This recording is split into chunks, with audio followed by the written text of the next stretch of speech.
Hello 11th class, how are you? Welcome back in our today's class. Finally, this is the last video of our chapter, The Silk Road. I hope you all are cooperating with us and watching your all videos carefully and doing your all work regularly. So, in this video, we are going to read what happened in author next travelogue. So, in our last 1 to 3 videos, we have read that the author was not feeling well. Tizian took him to medical college and the doctor gave him medicine to eat. He ate all the medicine before lunch, breakfast and dinner. And he felt a little bit good and slept all the night carefully. कहता है कि वो बोलता है that night after my first full day's course medicine के बाद I slept very soundly like a log. log मतलब लकड़ी के गड्ढे की तरह but not a dead man. अब next क्या होता है? अब उसको जाना है ना जो Tizian है. Once he saw that I am going to leave, Tizian left me to return to Lhasa as a Buddhist. He told me he knew that it didn't really matter if I passed away, but he thought it would be bad for business. उसको वापस जाना होता है author को छोड़ के, तो वो मजाक में उसको बोलता है कि अब आप ठीक हो, कोई बात नहीं, अब मैं वापस जा सकता हूँ. कहता है बुद्धिस्ट के अकॉर्डिंग कि मरना इतनी बुरी बात नहीं है, अगर आप मर भी जाते तो कुछ नहीं होता, but it's bad for my business. क्योंकि वो उसके लिए आया था ना, तो उसके बिजनेस पे भी बुरा असर पड़ता अगर वो जिसकी वजह से वो यहाँ आया और उसको कुछ हो जाता. अब वो डेचन में है ना, did not look so horrible after a good night sleep. कहता डेचन जो कस्बा है अभी अच्छा लग रहा है रात के बाद. इट वॉज स्टिल डस्टी, धूल से भरा हुआ तो है, partially derelict and punctuated by heaps of rubble and refuse, मतलब कूड़े करकट के ढेर हैं. But the sun shone brilliantly, धूप लगी हुई है, in a clear blue sky and the outlook across the plain to the south gave me a vision of the Himalaya. दक्षिण की तरफ उसको क्या दिखाई दे रहा है, साउथ की तरफ उसको क्या दिखाई देता है, Himalaya. Commanded by a huge, बड़ा स्नो कैप्ड माउंटेन, बर्फ से बनी हुई माउंटेन्स है. Gurla Mandhata with just a wisp of cloud suspended over its summit. से भरा हुआ कौन सा माउंटेन दिखाई दे रहा है उनको, गुरला मंडाता. तो क्या इतना ऊंचाई पे है कि उसके ऊपर लटकते हुए बादल दिखाई दे रहे हैं. The town had a couple of rudimentary general store selling Chinese secret soaps and other basic provision as well as the usual strings of prayer flag.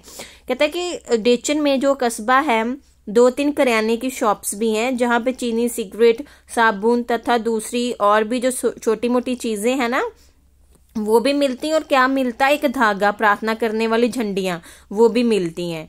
तो in front of one man gathered in the afternoon for a game of pool, the better table looking supremely incongruous in the open air, while nearby women washed their long hair in the icy water of a narrow brook that bambled down past my guest house.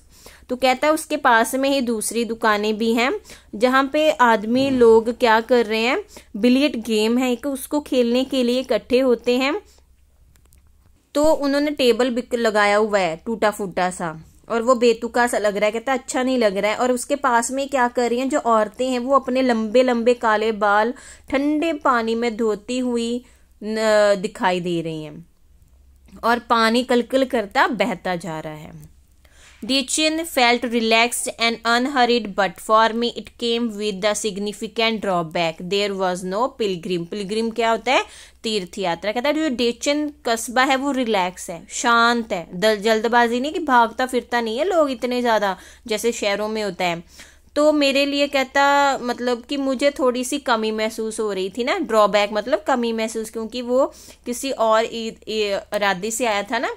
There were no Pilgrim, जो घूमने यात्रा करने लोग आते थे तीर्थ जैसे करते हैं ना हम तीर्थ यात्रा, वैसे लोग उसको बहुत कम दिखाई दे रहे थे। I had been told that at the height of the pilgrimage season the town was bustling with visitors. Many brought their own accommodation, enlarging the settlement round its edge. As they set up their tents with spilled down onto the plain, I had timed my arrival for the beginning of the season, but it seems I was too early. कहता उधर वाले लोगों ने उसको बताया कि जब ये पिलग्रिम एक का तो मौसम नहीं था ना, कोई टाइम होता है ना जब धार्मिक यात्रा करने लोग जाते हैं, तो उस टाइम कहता है ये एरिया बहुत भरा हुआ होता है, बहुत सारे लोग यहाँ आते हैं, और उनमें से कहता है बहुत सारे लोग होते हैं जो अपने साथ अपने रहने वाला सामान सारा लेके आते हैं, और यहीं पे भी टेंट लगा लेते हैं, आसपास के एरिया में बसना शुरू हो जाते हैं और बस्ती जैसी की बन जाते हैं, तंबू लगा देते हैं। कहाँ लगा दें? प्लेन एरिया में, मैदानी इलाकों में। तो अब ऑथर क्या कहता, आई टाइम्ड माई अराइवल, कहता मैंने सोचा कि मैं भी इसी सीजन में आऊंगा, बट क्योंकि इस बार क्योंकि वो बहुत टाइम पहले वहां पे पहुंच चुका होता है, इट वॉज टू अर्ली, क्योंकि वो पहले ही पहुंच चुका होता है। One afternoon I sat pondering my option over a glass of tea in Darchen's only cafe. After a little consideration I concluded they were severely limited, clearly had not made much progress with my self-help program on positive thinking. चाय P रहा है एक ही जगह वहां पे बैठा और सोच रहा है उस एरिया के बारे में, और यहाँ पे कंक्लूड क्या करता है कि यहाँ पे उनको प्रोग्रेस करने के जो तरीके हैं, मतलब साधन उनके सीमित हैं। In my defence it had not been easy with all my sleeping difficulty, but however I looked at it I could only wait. The pilgrimage trail was well trodden, but I did not fancy doing it alone. कहता कि हाँ कि मैंने बहुत तंगी की है, सही है कि मेरे को नींद नहीं आती थी, बट अभी भी जो ट्रोडन मतलब पगडंडरियां होती है ना जहाँ पे जो तीर्थ यात्रा करने वाले लोग चलते थे, कहता आज मैं उस पे अकेला चल रहा हूं तो मेरे को अच्छा नहीं लग रहा। The kora was seasonal because part of the route was liable to blockage by snow. I had no idea whether or not the snow had cleared, but I was not encouraged by the chunks of dirty ice and that still clung to the banks of Dachau's brook since Station had left. I had not come across anyone in Dachau with enough English to answer even this most basic question. तो चला गया ना, उसको English आती थी, अब वो किसी के साथ बात भी नहीं कर पाता और ना ही किसी से पूछ पाता है, ना ही कोई उसका आंसर दे पाता है। अब उसको पता नहीं कि जो उसका कोरा है जो उसने कंप्लीट करना, आगे जाने का रास्ता कैसा है, मौसम क्लियर होगा कि नहीं, बर्फ है या नहीं है। तो उसको अभी डेचन में क्या दिखाई देती है? साफ सुथरी बर्फ तो नहीं दिखती ना, जो जमी होती है गंदी गंदी बर्फ वही दिखाई दे रही है, तो वो थोड़ा सा डाउटफुल है। तो until that is I met Norbu, तो वहां पे किसको मिलता है? नॉर्बू। कौन है? The cafe was small dark and cavernous with a long metal stove that ran down the middle. The walls and ceiling were etched in sheets of multicolored plastic of the striped variety, broad blue, red and white. क्या होता है?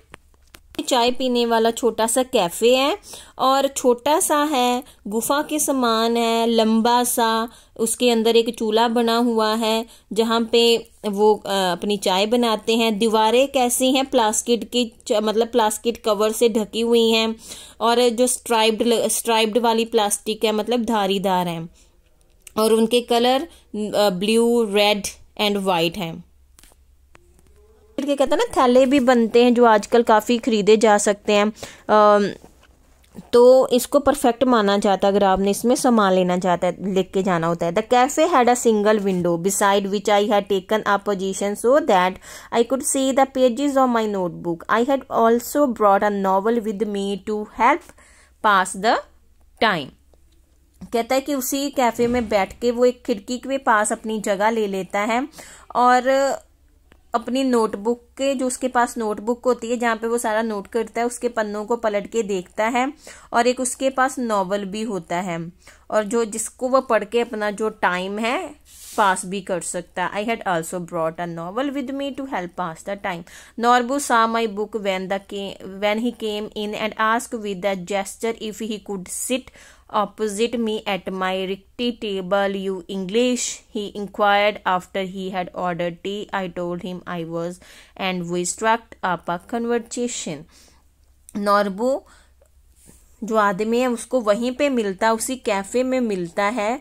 वो उसकी notebook को book को देखता है, novel को देखता है जब वो कैफे के अंदर आता है, और उसको एक पॉइंट आउट करके इशारा करके पूछता है कि क्या वो उसके आगे वाली चेयर पे बैठ सकता है, ऑपोजिट।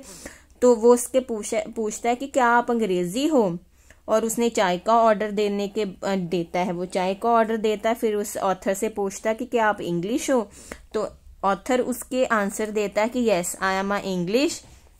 ऐसे इन दोनों के बीच में कन्वर्सेशन स्टार्ट हो जाती। I did not think he was from those part because he was wearing a Winchester Chester and metal-rimmed spectacles of a Western style. He was Tibetan, he told me, but worked in Beijing at the Chinese Academy of Social Sciences in the Institute of Ethnic Literature. I assumed he was on some sort of field work.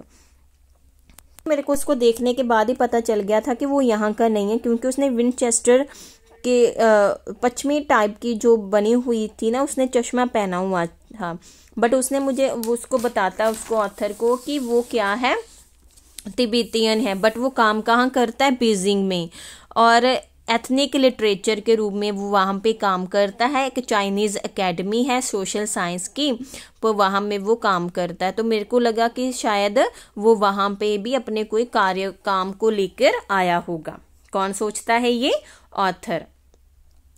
Yes and no, he said. I have come to do the Quora. My heart jumped. Norbu had been writing academic papers about the Kailash Quora and its importance in various works of Buddhist literature for many years. He told me, but he had never actually done it himself. वो भी क्या करने आया था, कोरा circle complete करने आया था। तो खुशी होनी है ना ऑथर को, उछल पड़ता है वो, जम्प्ड कि लो मेरे को साथी मिल गया। करता था ये, तो कोरा करता था, ये सर्कल लगा था, बौद्ध धर्म के साहित्य पढ़ता था, उनके बारे में अपने विचार भी लिखता था। ऑथर भी उसको बताता है कि वो क्या काम करने के लिए यहाँ आया था। When the time came for me to tell, अब ऑथर की टर्न आ जाती है। What brought me to Dechen, कि उसको यहाँ पे कौन लेके आया, क्या विचार। His eyes lit, दोनों की उसकी भी आंखें चमक जाती है, क्योंकि उनका मोटिव तो सेम ही होता है। We could be a team, हम एक टीम की तरह काम कर सकते हैं। He said excitedly, खुश होके। To academic who have escaped from the library, perhaps my positive thinking strategy was working after all. खुश हो जाते हैं कि उनको दोनों को साथ मिल गया। My initial relief at meeting Norbu, who was also staying in the guest house, was tempered by the realization that he was almost as ill-equipped as I was for the pilgrimage. He kept telling me how fat he was and how hard it was going to be. Very high up, he kept reminding me, so tiresome to walk. He was not really a practicing Buddhist. It transpired, but he had enthusiasm and he was of course Tibetan. तो उसको initial relief क्या मिलता है author को, कि जब उसने बताया कि वो वहीं पे ही ठहरा हुआ है जहाँ पे वो ठहरा हुआ था, तो अब उसको रिलैक्स फील हो जाता है। और वो भी एक तीर्थ यात्री के तौर पे यहाँ आया था ना, तो उसके पास भी जो साधन है वो वेल इक्विप्ड नहीं था, उसके पास पूरा सामान नहीं था जितना कि ऑथर के पास खुद था। तो उसने उसको बताता कि वो पहले बहुत ज़्यादा मोटा था, तो ऐसे यात्रा करने के वक्त उसको कितनी मुश्किल आती थी। बहुत ज़्यादा ऊंचाई पे चलना एक मोटे आदमी के लिए, पैदल चलना, वो थक जाता था। वो बुद्धिस्ट था और उसके रूल को पूरी तरह फॉलो करने वाला इतना फॉलो नहीं करता था। ये बातें कर रहे होते हैं वो, और बट उसके अंदर क्या था, एक्साइटमेंट थी, पूरी तरह से वो खुश होते हैं, वो तिब्बतियन थी। Although I had originally envisaged making the trek in the company of devout believers, on reflection I decided that perhaps Norbu would turn out to be the ideal companion. He suggested we hire some yak to carry our luggage. तो वो ऐसे friendship हो जाती है उनके पास। नॉर्बू उसको suggest करता है कि हमें वो याक को हायर कर लेना चाहिए सामान ढोने के लिए। होते हैं जो ऐसे स्थानों पे आदमियों को भी ले जा सकते हैं और सामान को भी। तो ऑस्पिशियस भी माना जाता है, शुभ माना जाता है। वो चाहता था कि कोई श्राप ना मिले, हम वो शुभ काम करना चाहता है, ऐसे वो कैलाश का कोरा कंप्लीट करना चाहता था। अपनी ही बातें सुनकर वो जोर जोर से हंसने लग जाता, लोटपोट हो जाता था। ये उसका स्टाइल नहीं था, but anyway his tummy was too big, उसका पेट बहुत ज़्यादा बड़ा था। So this is all our chapter. I hope you all have understood it. So in our next video we will do its question answer, and the work is for you to complete your notebook regularly, complete your all works, and Saturday is will be your Zoom meeting, so please attend. It's compulsory for all. We will check your questions and your notebook. Okay beta, bye, take care.